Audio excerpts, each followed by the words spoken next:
I'm Eric Shepard, and we are back with another episode of Regarding Music. I'm here with Paul Griffin, who's an organist and composer.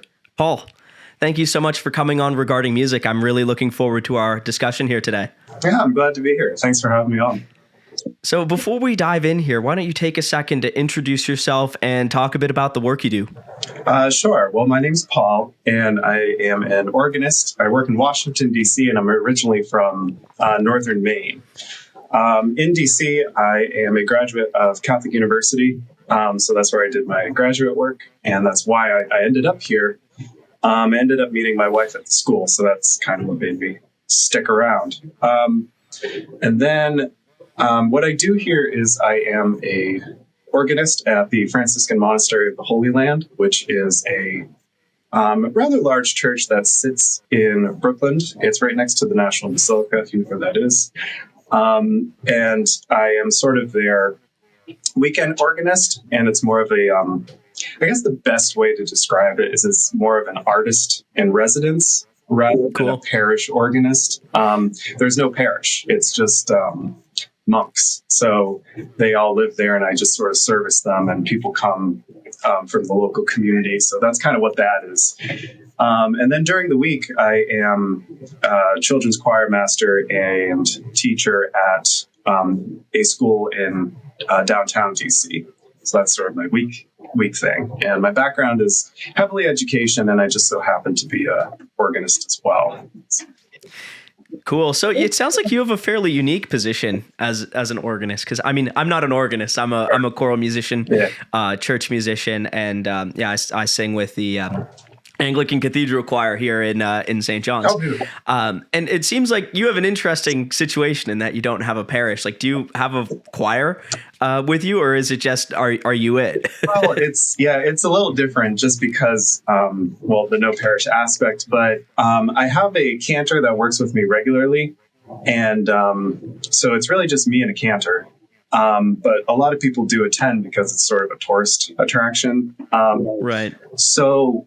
It is very unique, as I don't really have parish responsibility. So we have choirs sometimes. There used to be a full paid choir that was there, and then COVID, that's a COVID story. And once you take something away, it's hard to bring it back because all those singers graduated, dispersed, and it's so that's a long-term plan to get that up and running again. But so I just serve one service on Sunday at 11, and then I'm responsible. I I take care of the organ. There's another organ in their private chapel that I'm going to be doing some work on. And I just do whatever they need. If they need Holy Day of Obligation, I swing on in for that. I play concerts. I help organize concerts. Sometimes we have choirs that like to visit, so they'll contact me. We'll arrange them a nice, it's a big concert place, venue as well. So it's more of, I play one service and then I kind of help out with concert logistics. That's kind of how that works.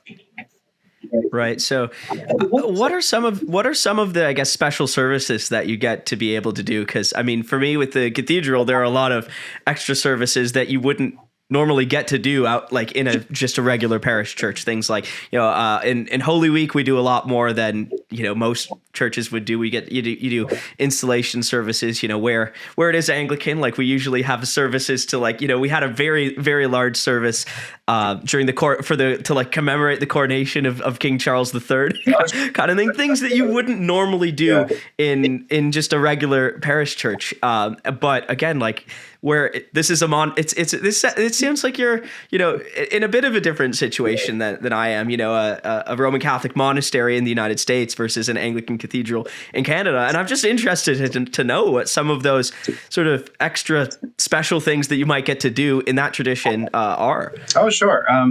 So it's pretty much whatever the Catholic schedule is. So they have some Marian holidays or holy days.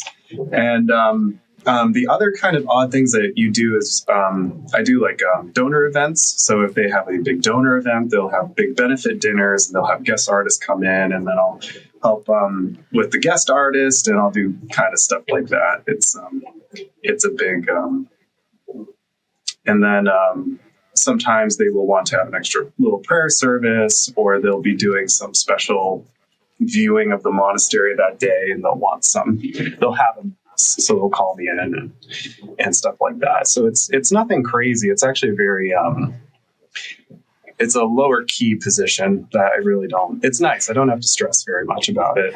And I could see this situation lending itself decently well to composition, because I mean, being in like a parish church, especially if it's one that has a lot of services to have to do. I think one of the things that's kind of difficult about like cathedral choir is that you're often dealing with, parish level singers, but having to do a lot more than you would normally have to do in a parish church. But in your situation, I could see that lending itself being really, really well to composition. Have you found that? Like, how much of your own work do you kind of incorporate into your role as an organist? I can do quite a bit. So the monks are very, they're not monks. I'm sorry. They're friars.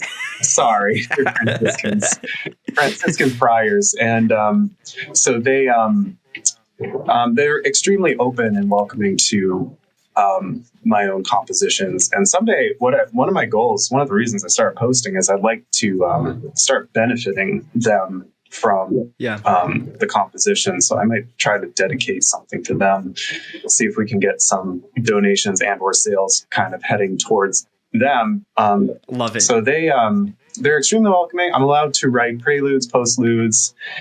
They've talked about having me write some hymns for special events that they have. There's all kinds of stuff. I'm allowed to improvise as much as I like, which is a big thing, which is a big pull that I have. And it's really a great position. It's very open, very free to what I need to do. And I am very lucky to be there. So you mentioned on the social media piece, because I'm interested in your thoughts and perspective on, being a content creator and, a practicing church organist and composer, because that's, I guess, kind of what I've been doing as well. With the podcast and like sharing some of my compositions, which are like largely, almost entirely church music. Like, what have you learned about church music? Has there been any sort of insight that you've gotten that, from sharing content online that you think you might not realize or get, in this sort of academic and actually like in practice in the industry of doing services? Sure. I mean, I've learned that people have a lot of opinions online. That's what I've learned. But one of the best things about doing this is it's sort of it's been really helpful breaking down the academic barrier, is what I call it. I think people get extremely focused on this is the way things should be, and I'm very much away. I'm not. That's not what I do. So a lot of one of the criticisms I get is because I'm an improviser, I like to just throw in harmonies wherever I like. And people would be like, that's not what's written. I'm like, I know that's not what's written. But I think it's helped me feel a little closer to what I consider the longer standing tradition of composing in church music. But like many of the great composers were church musicians themselves, like for example, Bach was just writing music every week. He's just doing his thing, living his life writing church music. There's nothing wrong with that. And but the thing is, during those times, well, depending on your denomination, but during those times, I think there was a little more push for the local resident musician to also be a composer. Yes, I think that is something that has kind of been put by the wayside. I'm a big fan of, I think what pushes the tradition of church music is having your director also write for your institution. Music doesn't come from nowhere. I love that take. And it's something that, a lot of the music that I've written is specifically geared towards the choir that the cathedral choir here in St. John's, right? And I think that it is actually, it's a blessing to be able to have a choir that you can work with, but also, it provides a constraint sometimes that I actually think is good for the creative process. Mm-hmm. One of the things that I found in kind of composition class in academia when they were like, just go experiment and do whatever you want, is I actually found that was kind of harder sometimes, because having a sort of context and knowing, all right, this is the group that we're writing for. This is what they're good at. I've been singing with this group for 3 years. I know what types of things they like. I know what things that they struggle with. Like, maybe our tenor section is weaker than our alto section. I'm going to need to take that into consideration. And the other thing that I found, especially working with the church choir, is like, church choir has to sing every Sunday. The process of rehearsing a church choir is like not the same thing at all. I've found is, working with, say, like a university choir or like a community choir that does like 1 or 2 performances a semester. Sure. There's a huge market, I think, for writing easy, approachable music, that it's like, all right, we're going to have something that kind of sounds like classical music, that sounds like, borrows from plain chant, sounds like church music, but is actually like really straightforward for the choir to sing. That's something that I think about and try to write a lot of music like that. And it's hard.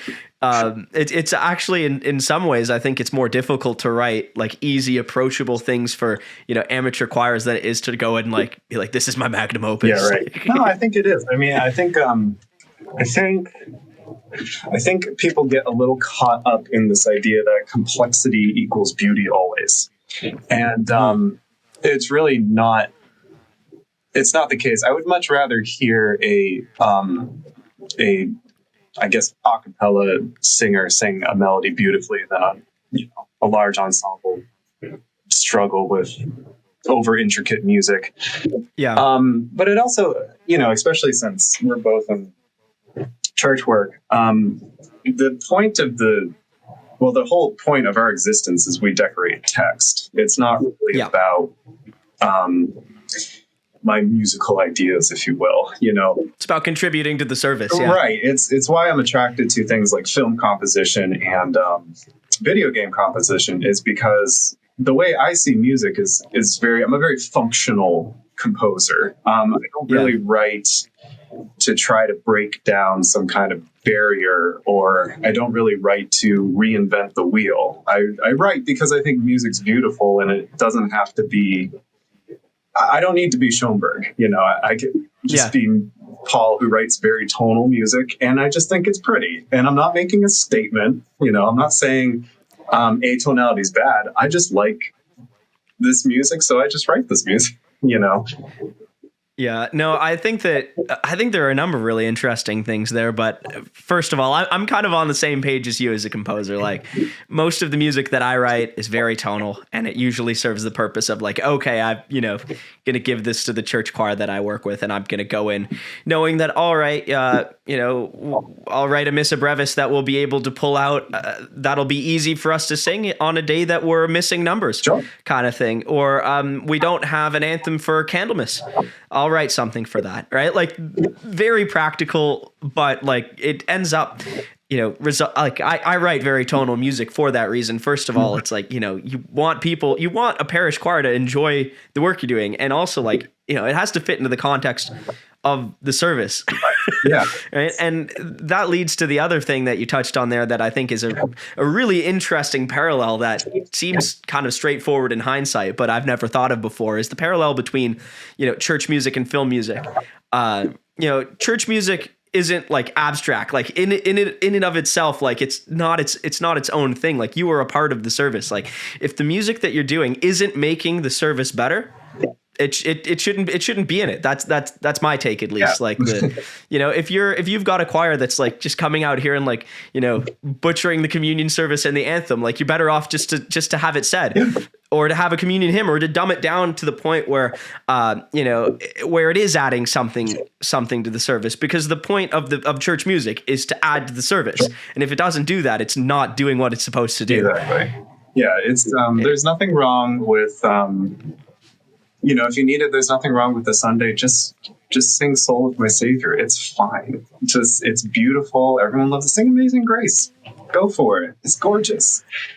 You're better off to do that than you are to pick something hard and not do well with it. And I think that from like a conducting perspective, I could see that being like knowing repertoire for church music, I think is so important, because like, there's, first of all, like, there's a lot of really, really great music out there for, that's specifically part of like the Anglican tradition. We've got, William Byrd and all of the like, English Renaissance stuff, like there's a ton of Victorian, communion settings and things. And a lot of them are easy, right? The fact of the matter is, like, I think that a lot of musicians overlook the fact that, there were parish choirs in like 1880 that were writing unison settings, in that style. Like Vaughan Williams has a ton of really easy and approachable music that parish choirs that, are like 12, say you had like a choir of, 12 mixed voices that, maybe they all didn't read music or hadn't studied voice or done, a music degree, that like would totally be able to do that sort of music. So, but I think part of the difficulty from a conducting perspective is knowing what's out there, right? Like if you don't know the music that's out there, like you can't say, oh, well, I know what this choir needs, or I know what this service would require, I guess. Sure. I don't know. What are your thoughts? Well, I think you got to know your rep. But there's just so many, I think there are so many beautiful little anthems that do get overlooked. I think you're very right. What is it? Is it Vaughan Williams? I think so. He wrote this pretty little O Taste in C, right? Oh yeah, O Taste in C is a classic. Yeah. It's classic and it's easy. Right. Yeah. I mean, it's that. Sure, it's a simple piece, but that really speaks to people. It fits the mood. You're not taking away from their quiet little prayer, whatever it is, and it means something. Or like God So Loved the World is also another beautiful little anthem. I think there's nothing wrong with just some 4-part harmony that kind of moves in unison. It really just, there's nothing wrong with it. And I'm very attached to the art of the motet. I'm Catholic, so it's mostly like Gregorian chant and Palestrina and that kind of, that's very much the Catholic vibe. But because Catholics are sort of in this I'm a little jealous of Anglicans because being Catholic is a little tricky, mostly because Catholics are newer to hymnody. But basically, in the 1960s, we had the big reform of Vatican II, which sort of opened the doors to more musical liberties. But one of the things is that the Catholics, well, in America anyway, they heavily leaned into sort of more of a folk style because that was the style of the time. So, what are you going to write? That's what you're going to write. The Anglicans have already written all the great hymns, so what can you do? So, but when I'm programming music and people want something that's like specifically of their denomination, the Catholics get a little tricky because the Catholics all know Anglican hymns, and there's not a huge amount of, I will say, Catholic hymnody that's that style is what people are looking for. It's either that or mostly motets and chant. Chant is, that's the Catholic staple. Chant's their thing. Well, the thing that's good about, because the thing that's interesting, I guess, and kind of can be challenging but can be good for Anglican is that our tradition can vary widely. The parish that I am with, like the cathedral here, is a very traditional. We use BCP, and like in Canada they have the Book of Alternative Services, which is kind of similar to Vatican II, like a more like sort of reformed. I think it was introduced in like the 70s or 80s, and then like the BCP, there's been like a few kind of iterations of it, but it's largely the same service since like 1545, when like Henry VIII kind of when that all happened. So there is a bit of a bit of a difference in that regard, but musically it's interesting because there was a time when it wasn't okay to like sing like a Latin a Latin anthem in an Anglican church, but that was like 300 years ago, kind of thing, right? So we do, like, we've done Palestrina, in the choir that I sing with, we do chant, but so we do that, which is kind of the more, maybe Roman Catholic tradition, but also very much in our own tradition, and we get to do the hymn stuff as well. So Yeah. it's kind of good in that regard. I think I'm deeply in love with Anglican choral tradition. It's something I kind of wish I had weekly. I just got a chance. When was it? September. I think in September I just had a chance to accompany Anglican chant. Anglican. Yeah, it's what you use. It's such a vibe. It's what you use for psalmodies. And he gave me this paper, and I was trying to figure it out. And so I had to sit down and actually be like, okay, you move on this note, this note, this note, and it's extremely useful. I was like, oh, this is really fantastic. It's difficult. It is hard.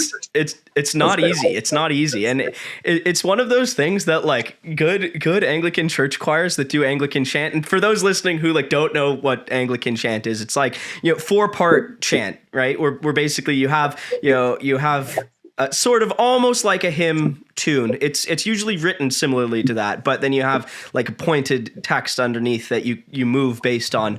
You switch notes based on when the text happens, but it's all in 4 parts. Yeah. And it's one of those things that it's really easy to not do a very good job of. But when it like some of the good choirs, like some of the like English choirs, when they do Anglican chant, is like actually some of the, like, my favorite choral music. It is so good. It is so good. Yeah, it's super cool. The guy I was working with, he's a graduate of the St. Thomas School in New York City, cool. Which is a choral school we have here. So he really knew his stuff, and I was almost a little embarrassed because I was like, man, I don't know. It's like, this is tough.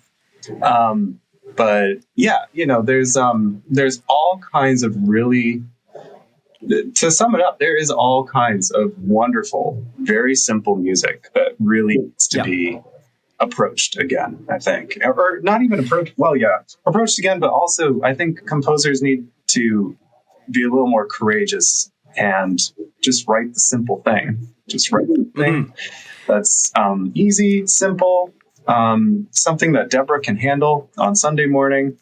And, there's beauty in that. It really is.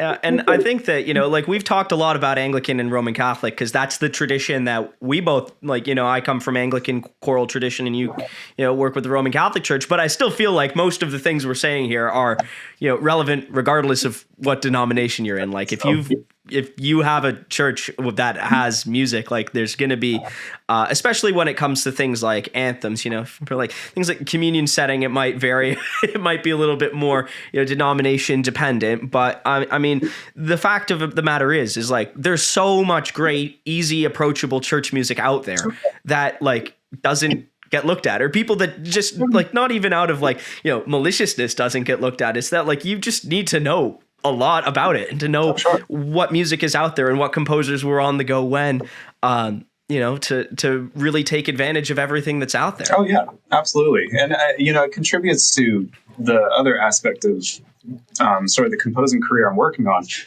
I'm releasing public music for the first time next month, based on an improvisation I did last month. But long term, I'd really like to get into games and maybe film, mostly games. Cool. Games. They because it's similar to what we do. It's less about being avant-garde and more like what's the vibe here? Like what is the sound landscape that I'm trying to convey? Because you do that in church work. Because I play in a monastery, and if you've ever seen it, it's very grand. It's like ornate, decorated everywhere. So the music kind of needs to fit that mystique. So if you listen to my improvisations, they're very modal. They're not terribly complicated. And it just sort of contributes to the monastic mystique of this monastic vibe. Like, what's the vibe here? So the improvisations I do are curated to fit that setting.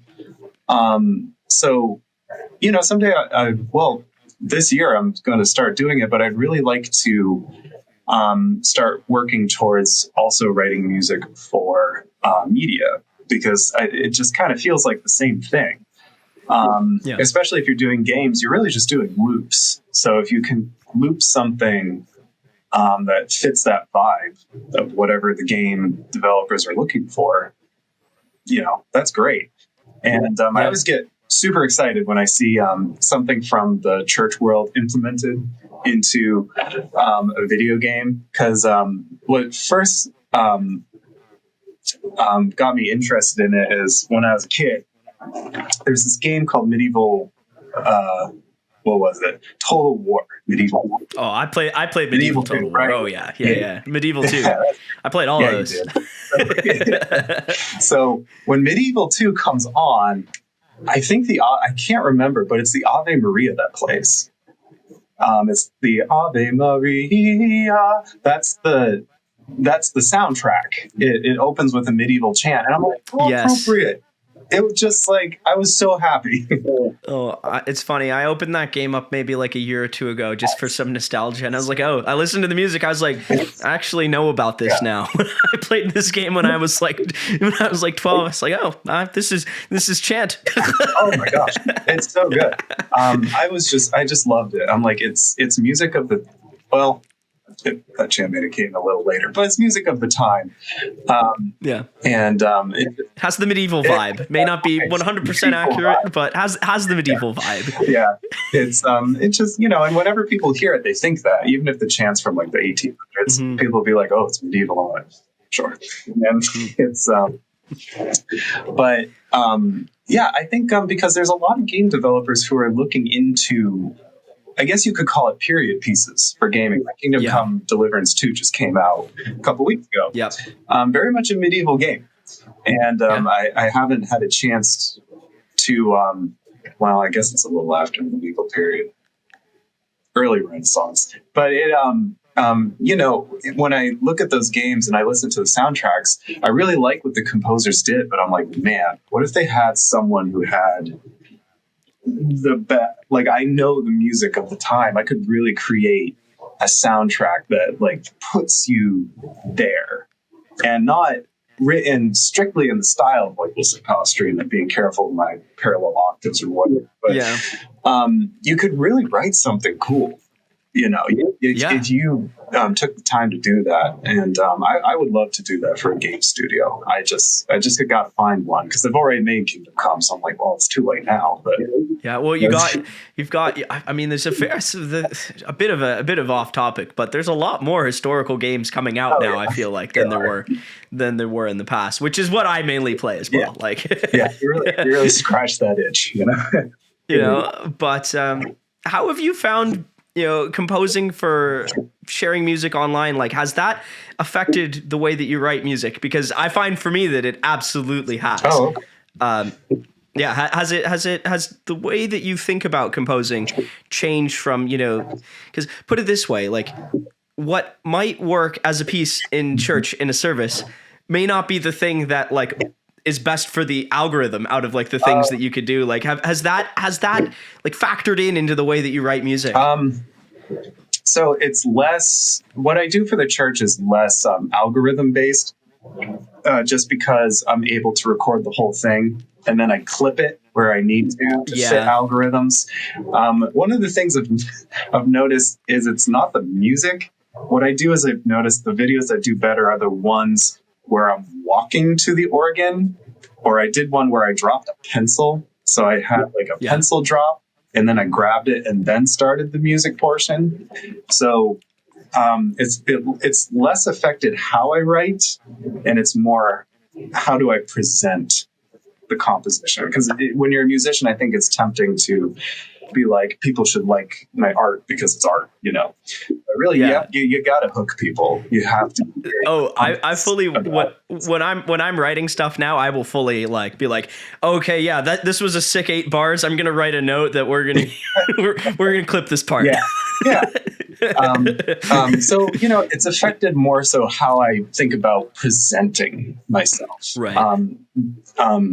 And I'm trying to find a way, because I've noticed the ones that do really well are the very human ones that I do. Like my biggest video is currently sitting at like 600,000 views.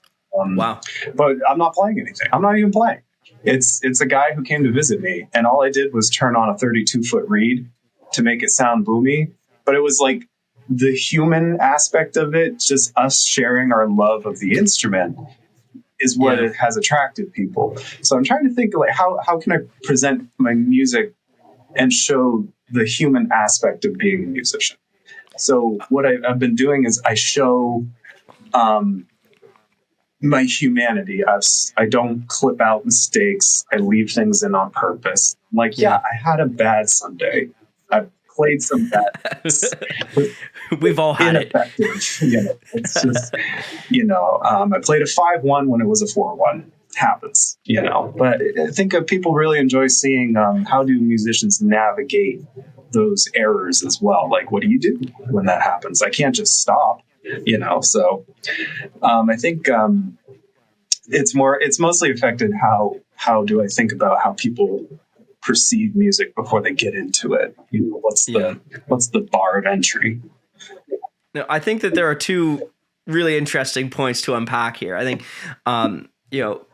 first of all, I think that one of the things that I think about a lot is, doing music and composing and being an artist is not the same as being a good content creator. Like, those are two separate skills, right? So I think that it's possible to be a good musician, and you can kind of, I guess, crack that aspect of it. But then going and saying, okay, what is the best medium for me to share my music in a way that's going to get people interested in it and excited about it and engage with the music that I'm doing? That's something that I've been thinking about a lot, right? Thinking about, is that, a 5-second reel? Is that a 35-minute podcast episode about a piece? And frankly, I don't have an answer, right? Like I'm out here experimenting and seeing what works. And I think that, a big part of, kind of shifting gears from being musician only to content creator who's sharing music kind of online in a virtual format, is about that experimentation, about seeing what works. And I think that there's a lot of value in just kind of trying stuff and being perceptive. What I've found for me is that, the things that have done best are like, I don't know if you've looked at any of them, but I make like AI renderings of my choral music. See those. I was going to bring them up. Which is always a hot topic. Like, there's always some discussion about that. Yeah. I actually got a good kick out of those. I really like those. Which it's one of those things that I think that people often come out being like, AI isn't in music, or it shouldn't be in music, and then the other discussion is like other composers being like, how do you do this? I think the curious musician, if you even see something like that, you have to investigate. I saw the early one you did and the one now, which is actually really interesting that it's learning. But the first one. Oh, the first one that I did sucked. The first one that I did was terrible. Oh, wow. I'm like, that's me in college when I had to do it the night before. That's. Oh man, what I was doing before was actually so difficult. Like what I used to do, like when I first started like experimenting with some of those things, was like I would go and sing each of the parts in like an octave that was comfortable for me. So like I'd go and sing, like the soprano part down an octave, like the alto part down like a fifth or an octave, the tenor part down a third, and just like sing the bass part. And then use an AI tool to like edit my voice that I'd sung to be each of those. And like, it got the job done, but like just barely, like, arguably not even. But, now what I'm doing is like, you just upload the XML file and it's mainly sound editing to try to get it to sound like less digital, which, there are definitely, it's interesting as well, because there are some things that I have found that like the AI software that I use for reading the music does better with than others. Like time changes, it doesn't do very well with. Contrapuntal things, it actually does fairly well with. Those I find lend itself better than like I did one recently of a composition that I did that heavily borrowed from Plane Share. it got all the notes right, but it sounded really, really, really square. And I don't know that that's something that you can like get around. But if you were coming in being like, here's this vocal fugue where it would be kind of square, it lends itself a lot better to that. So I think you'd have to train it. You'd probably have to feed it several hours of you singing in that style to really get like a good result. I think. Yeah, I think that like, because there's really sort of two factors. There's the output that you get of like the text to note, right? Like that computer file, and then there's the quality of the voice. Right. I think that like editing it to have a good voice quality, you can do that. Like, I think that if you were going to like get like AI to sing a chord, say, you could probably edit it to the point where you might fool someone that it's a real choir. Sure. But that musicality part of being able to like, be a vehicle for the text in the way that you might chant, it's absolutely not there yet. Interesting. I'd like to know more about that. I'm going to have to look into that. And it's one of those things that for me, like right now, I'm working on a piece specifically written for AI. After learning all of the things that it does well, the things it doesn't do well. And because like most of what I've done so far has been compositions that I wrote for choirs, to be sung, and we'll make an AI demo of it. But I said, okay, what if I make a piece that is like actually geared towards doing this, and we'll see what happens. Cool, that's cool. I like that. Yeah, I'll look out for that. But it's interesting though, because like like you said with online, like everybody's got an opinion, especially about that. Like there's been some absolute people out here drinking the haterade when it's come to some of the AI stuff, and I'm like, this is like, think of this as like a better version of like Sibelius or MuseScore where you like have the text. I'm not like out here trying to like have this replace a church choir. Just messing around. It's kind of, I've gotten absolutely eviscerated for some things. And it's like, I have no shame, so I don't really care. But I've noticed certain platforms have more pushback than others. Like I get a lot of pushback on Facebook. That's a big one. Oh, yeah. See, I don't even really use Facebook. I only really use Instagram and YouTube. I wasn't using Facebook, but I looked at the numbers and all my numbers are on Facebook. Like everything, Facebook is currently grossing 30,000 views a day. So I was like, I guess I have to, So now I just have to like go through a sea of haters to get to the nice stuff. And like people on TikTok are so friendly. They're like, oh, I love this. Yeah, I find like I get more haters on Instagram than on YouTube. YouTube is usually people like other composers being like, "Can you teach me how to like do AI?" And I'm like, send me an email. People, that's the whereas Instagram, you get a mixed bag. But like a lot of the time, the thing that I find, like I'm kind of like you, I'm absolutely shameless. Like I don't care. And the thing that I also found as well is like so often when people are like, AI shouldn't be in music, I go and like look at their profile and it's like some like 19-year-old university student. I'm like, I would not roast you in real life. But I would also probably not care about your opinion about my work either. Yeah.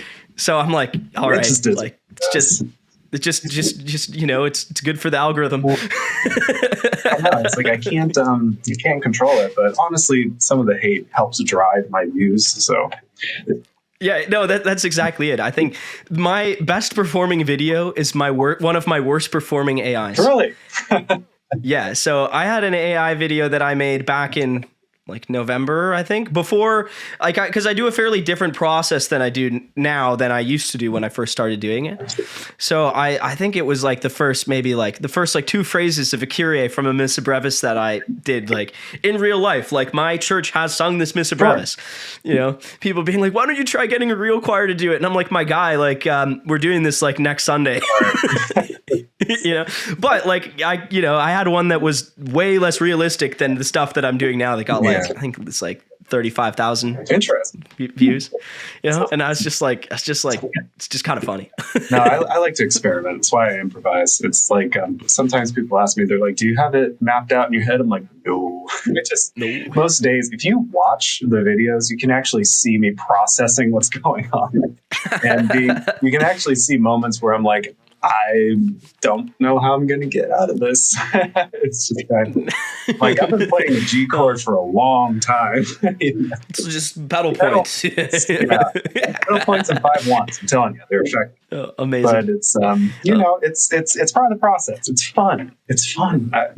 my whole thing is all I want when people see my stuff, I just want them to go sing, play, go join a choir, go have fun with it. I'm not doing any political statements here. It's just, I just want you to go pick up that instrument you haven't touched in 10 years and just be a musician. You have to claim it. You are, if you're playing, it can be Mary Had a Little Lamb, but you're a musician. Just go enjoy. Yeah. So, Paul, this has been a great discussion. Before we end off here, what thoughts, piece of advice, words of wisdom do you have for the listeners? I'm giving you the last word here. Well, piece of advice, if you're a musician, instead of being more like follow your dreams about it, it's more so don't quit. Music has professionals, but it's not necessarily only a profession. It's for you to enjoy. And if you like playing music, you should do so regardless. If you have some simple pieces that you want to play, you don't need anyone's permission to give a recital. You don't need permission to give a concert. Set it up, invite your friends, and have them out and make some music. And, there's no specific timeline on being a musician. I myself am very much a late bloomer. I struggled to get into school. I'm from an area without a lot of, support, very rural Maine. But if you just stick with it, it will happen. And it may take 30 years, but if it takes 30 years, it takes 30 years. It's a lifetime of doing music. Yeah, I didn't get the monastery until I was 29, I think, 28 or 29. It takes time. I'm 31 now, but it takes time. And even today, I'm perfecting things. Like I don't, some of the videos I post are flashy, but I'm still learning. I've got pieces. I'm still learning. I can't play one single Viren symphony. I can't do it. And it's okay. Someday I will. Or maybe it won't. But my piece of advice is just understand that music doesn't have to be a certain way. You can do it on your terms. Amazing. Paul, thank you so much for coming on Regarding Music. It's been a pleasure to chat with you. Thanks for having me. I'm glad to be here.